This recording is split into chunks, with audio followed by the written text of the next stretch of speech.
আমরা বলতে চাই যে গণঅভ্যুত্থান হলো, জুলাইয়ের যে গণঅভ্যুত্থান হলো, সেই জুলাইয়ের গণঅভ্যুত্থানের যে চেতনা এবং মুক্তিযুদ্ধের যে চেতনা, সেই চেতনার সাথে আজকে সাংঘর্ষিক কার্যক্রম পরিচালনা করা হচ্ছে এবং সরকারি কর্তা ব্যক্তিরা যারা বসছেন এখানে তাদের এই বক্তব্য আমরা লক্ষ্য করছি।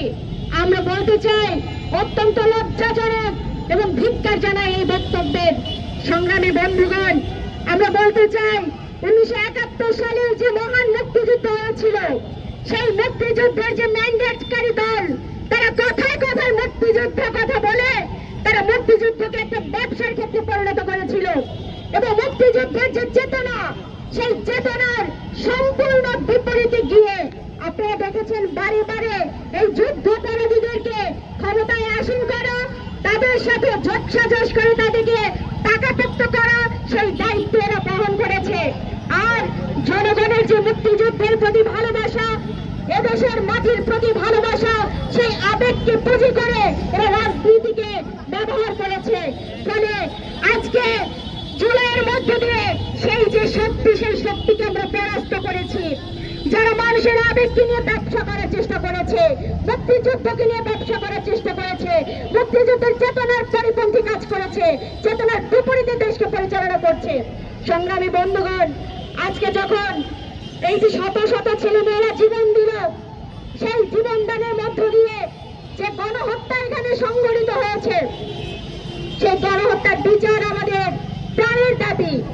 সেই জুলাইয়ের গণহত্যার বিচার আমরা চাই, কিন্তু আমরা এটি বলতে চাই যে এক গণহত্যা আর এক গণহত্যা, এই দুইটা কখনোই, আমরা বলতে চাই কখনোই সেটি পারস্পরিক হতে পারে না।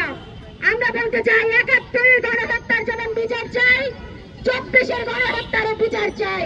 কিন্তু যারা আজকে 24-এর গণহত্যার বিচার চাইতে গিয়ে ওই আলবদর, আল শাম, রাজাকার তাদেরকে আজকে ছাড়া দিচ্ছেন, জামিন দিচ্ছেন, সেটি কোনো ভালো লক্ষণ নয়। সেইটি কথাটাই আমরা বলতে এসেছি। সংগ্রামী বন্ধুগণ, এই আজহারুল ইসলাম সম্পর্কে আপনাদের ধারণা আছে এবং জামায়াত ইসলাম তার যে রাজনীতি, সেই রাজনীতি সম্পর্কে আপনাদের ধারণা আছে।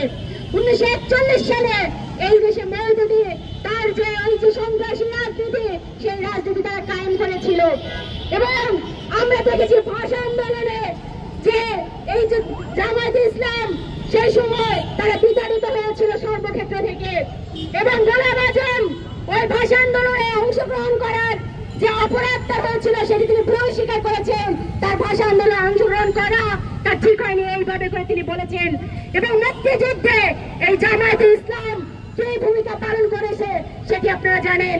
তারই ছাত্র সংগঠন ওই যে ইসলামী ছাত্র সংঘ, সেই ইসলামী ছাত্র সংঘ সারা বাংলাদেশ থেকে তারা বিতাড়িত হয়েছিল মুক্তিযুদ্ধের মধ্য দিয়ে। সংগ্রামী বন্ধুগণ, গা ঢাকা দিয়েছিল 1977 সালে, তারা আবার ভিন্ন নামে তাদের আত্মপ্রকাশ করে ওই বাংলাদেশ ছাত্র শিবির নামে। সংগ্রামী বন্ধুগণ, তারপরে ইতিহাসও আমরা জানি যে কিভাবে করে তাদের হাতে ছাত্রদের রক্তে রঞ্জিত তাদের হাত, প্রত্যেকটি বিশ্ববিদ্যালয়ে তাদের আজকে খুন, জখম, রক্তটা, এই যে রাজনীতি, সেই রাজনীতি আমরা জানি। সংগ্রামী বন্ধুগণ, ফলে রাজনৈতিক যে মতাদর্শ সেটি এমন বিষ, যে কারণে আজকে আমরা দেখছি যে আজকে সেই রাজনীতির নামে নানান ধরনের কর্মকাণ্ড এখানে পরিচালনা করা হচ্ছে এবং বিশ্ববিদ্যালয়ে যে পরিবেশ পরিষদ, সেই পরিবেশ পরিষদে এই সন্ত্রাসী সংগঠনকে নিষিদ্ধ করা হয়েছিল।